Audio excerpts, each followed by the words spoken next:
বন্দরনগরী চট্টগ্রামের লালদিঘির পাড়ের ঐতিহ্যবাহী জব্বারের বলি খেলার সঙ্গে চট্টগ্রামবাসীর আবেগ জড়িত বলে মন্তব্য করেছেন চট্টগ্রাম সিটি কর্পোরেশনের মেয়র বীর মুক্তিযোদ্ধা রেজাউল করিম চৌধুরী। বিকেলে চট্টগ্রামের লালদিঘির পাড় সিটি কর্পোরেশন মিলনায়তনে বন্দরনগরীর ঐতিহ্যবাহী আব্দুল জব্বারের স্মৃতি বিজড়িত বলি খেলা প্রতিযোগিতা ও বৈশাখী মেলা ট্রফি এবং জার্সি উন্মোচন অনুষ্ঠানে তিনি এসব মন্তব্য করেন। কেউ স্পন্সর করে না, আজ স্পন্সর লাগবে ঈদের পরের দিন, হ্যাঁ আমাদের আইন উঠিয়া দিন আর ব্যক্তিগত ফাঁড় এতদিকে অর্থ করতে।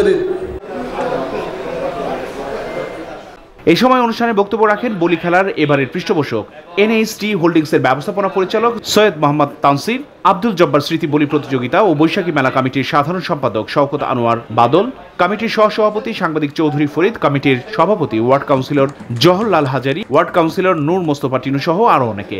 এই বলি খেলাকে সারা বিশ্বের মাঝে আপনারা তুলে ধরবেন। আমি বিশেষ করে চ্যানেলে কাজ করি গত 24 বছর ধরে। এই বলি খেলা চ্যানেলের মাধ্যমে সারা বিশ্ববাসীর কাছে আমরা তুলে ধরেছি, এবার আমরা তুলে ধরবো। আরেকটা বিষয় হলো, সুখবর হলো আজকে দুপুরে আমাকে মহিলা ওমেন্স আমার একটা সংবাদ সম্মেলনে মনোয়ারা হাকিম আলী ভাই আপা আমাকে একটা বিষয় জানিয়েছেন।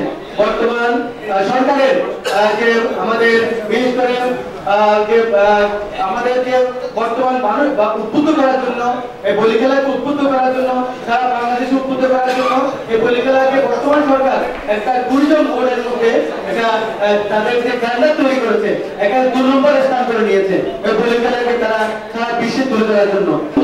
আন্ডার কিল্লা ওয়ার্ডেরই আমি আসলে আমাদের একটা ব্রান্ডেড দাবি, যেটা প্রত্যেক বছর মানে আমরা ছোট থেকে এটা আসলে আমরা খুবই মানে অধীর আগ্রহে এটা আমরা অপেক্ষা করতাম যে তখন মেলাটা আসে।